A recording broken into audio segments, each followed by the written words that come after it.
Alhamdulillah pemirsa, terima kasih Anda masih bersama kami dalam catatan akhir pekan TVMU dengan tema kita Masjid At-Tanwir sebagai Masjid Hijau.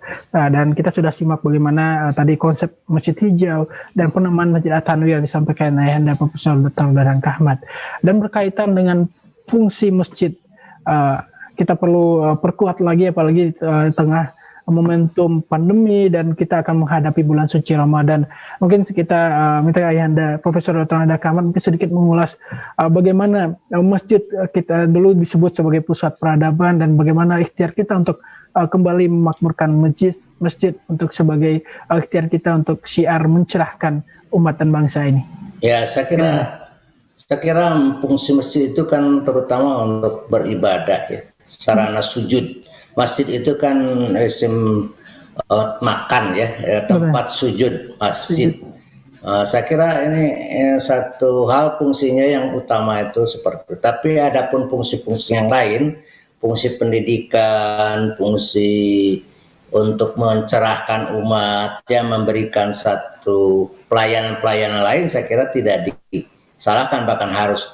Kalau memang dulu ya mungkin masjid itu multifungsi zaman dulu karena memang lembaga-lembaga non masjid belum ada dulu. Tapi sekarang kan masjid sudah lembaga-lembaga non masjid sudah mulai banyak ya, seperti umpamanya ada basis sekarang itulah atau lajis ya, tidak di masjid lagi pusatnya tapi di luar masjid, termasuk juga lembaga-lembaga pendidikan sekarang kan adanya di sekolah-sekolah ya. Jadi ada terus juga untuk ke bisnis ada yang disebut makat, ada ya, ada itu. Saya kira semuanya juga sekarang menjadi sudah ada beberapa peran yang diambil oleh lembaga-lembaga yang memang khusus seperti itu. Karena sudah modern seperti kita itu ada spesialisasi ya di berbagai hal ya, termasuk juga dokter saja sekarang ada spesialis jantung, spesialis paru, spesialis saraf tepi, wah macam-macam, spesialis kaki, macam-macam, THT ya. Itu memang ada spesialis, termasuk juga para pengajar. Dan ini juga fungsi masjid sekarang sudah terbagi-bagi seperti itu. Mungkin kita akan memaksimalkan yang masih relevan, seperti halnya tadi pembinaan, pencerahan umat, terus macam tempat-tempat diskusi. Ya, tempat-tempat yang akan membawa ini ya, mungkin juga semacam pembinaan kader ya di masjid, kader-kader keislaman dan sebagainya. Saya kira mungkin itu Ananda ya, berkenan dengan itu. Saya kira kita perlu memaksimalkan untuk ini, untuk penggunaan masjid ini, pemanfaatan masjid itu yang semaksimal mungkin sehingga tidak sia-sia sudah di masjid dibangun demikian indah tetapi yang memakmurkannya nanti kurang ya. Jadi, terutama ya kita sendiri yang orang-orang Muhammadiyah sendiri harus mau ini memakmurkan masjid. Ini karena dalam surat At-Taubah ayat 18 yang saya bacakan tadi ya, yaitu sungguhnya hanya yang memakmurkan masjid itu orang-orang yang beriman pada Allah dan hari akhir, yang tetap menunaikan sholat, menunaikan zakat, walam yakhsha illallah, dan tidak takut kepada siapapun selain kepada Allah gitu. Ini orang-orang yang akan memakmurkan masjid seperti itu. Oleh karena itu teman-teman yang ada di PP, yang sekitar PP itu cobalah sholatnya di masjid, jangan di kamar. Baik, berkaitan dengan ikhtiar memakmurkan masjid ya, apalagi kita di bulan suci Ramadan itu kan identik dengan bagaimana kita melipat gandakan aktivitas ibadah kita dan dianjurkan tentunya di bulan suci Ramadan. Dan bagaimana harapan dan himbauan ya Anda dalam rangka memakmurkan masjid sebagai bagian dari ikhtiar kita nantinya juga di bulan Ramadan? Ya, saya kira pertama kepada himbauan kepada pemerintah ya. Jadi saya kira harus menjaga umat ini supaya tentram dan melaksanakan ibadah itu. Jadi jangan sampai terganggu oleh hiruk pikuk atau isu-isu yang akan mengganggu kehusuan ibadah pada bulan Ramadan ya.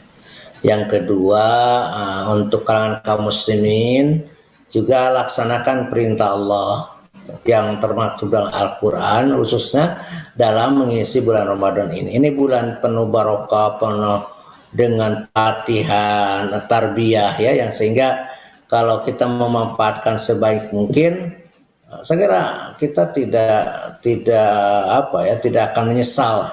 Rasulullah pernah berkata, akan menyesal orang yang melewati Ramadan, dosanya tidak terampuni karena malasnya beribadah.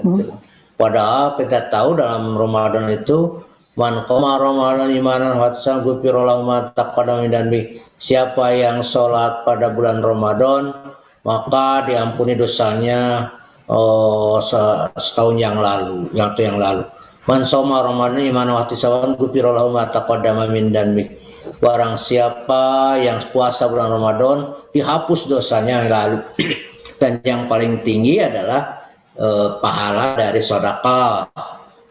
Afdhalus sedekah fi Ramadan. Paling bagus sedekah itu sedekah yang bulan Ramadan, karena dilipat gandakan oleh Allah pahalanya. Saya kira itu. Lalu yang kedua, bagi Muhammadiyah, ya, Muhammadiyin, para anggota Muhammadiyah, saya kira kita ini harus betul-betul merujuk kepada petunjuk yang sudah dikeluarkan oleh Majelis Tarjih berkenaan dengan ibadah Ramadan, saum Ramadan, dan itu ada edaran nomor 4 kalau nggak saya tahun 2020 dulu, karena memang keadaannya masih sama. Sekarang Ramadan sekarang kan masih pandemi COVID ya, pandemi. Oleh karena itu berhati-hati, terutama pada ibadah-ibadah yang mengundang banyak orang ya. Saya kira kalau ibadah sunat itu dibatasi saja ya, untuk jangan terlalu banyak berkerumun, karena ini takut menjadi satu itu lagi bagi semacam tempat penyebaran yang kita tidak kehendaki, walaupun sudah divaksin ya, tapi tetap aja protokol kesehatan. Okay. Berhati-hati. Dan yang Pak, ya silakan. Terakhir ini untuk terkait juga bicara tentang bagaimana kita nanti memakmurkan masjid, dan juga terakhir himbauan untuk sebagai tadi Masjid Hijau hadir sebagai prototipe masjid dengan potret ramah lingkungan tadi. Silakan. Ya, yang pertama saya setuju dengan apa yang kata oleh Ketum, bahwa masjid-masjid itu harus bebas dari mazhab, tidak boleh didominasi. Silakan yang memakmurkan itu orang-orang yang beriman pada Allah ya, siapapun ya, termasuk yang di negara itu yang janganlah didominasi, termasuk masjid-masjid agung ya yang ada di daerah-daerah, masjid-masjid yang ada di masjid raya itu kan dikuasai oleh sekelompok. Mereka mengatakan inilah milikku. Oh, itu kan milik rakyat, tidak boleh seperti itu. Ya, yang kedua tadi, membangun masjid itu untuk yang baru, lihatlah ke ini ya, ke Masjid At-Tanwir ini sebagai sebuah prototip yang nanti kita akan kembangkan desainnya seperti apa, tapi pada prinsipnya seperti ini, hemat dalam energi, juga bisa ramah lingkungan. Tentu. Saya kira itu dengan Anda ya. Baik Yanda, terima kasih atas pemaparannya berkaitan dengan Masjid At-Tanwir sebagai masjid hijau, bicara tentang bagaimana potret rumah ibadah masjid yang ramah lingkungan, dan bagaimana potret sejatinya kita ikhtiar At-Tanwir mencerahkan dari rumah di masjid-masjid tentunya. Dan sekali lagi terima kasih Yanda atas pemaparannya. Sehat selalu Yanda. Amin. Ya pemirsa, demikianlah catatan akhir pekan pada kesempatan kali ini dengan tema kita Masjid At-Tanwir sebagai masjid hijau. Insya Allah menjadi inspirasi dan motivasi tentunya bagi warga Persyarikatan dan pemirsa TVmu dimanapun Anda berada, untuk ikut serta menghadirkan bagaimana masjid dengan ramah lingkungan, dan juga kita ikhtiar dalam memakmurkan masjid insya Allah. Dan akhir kata, saya ucapkan terima kasih atas perhatiannya. Saya Syamarsha beserta kerabat kerja yang bertugas pamit undur diri. Bila fisabilil haq fastabiqul khairat. Wassalamualaikum warahmatullahi wabarakatuh. Waalaikumsalam warahmatullahi wabarakatuh.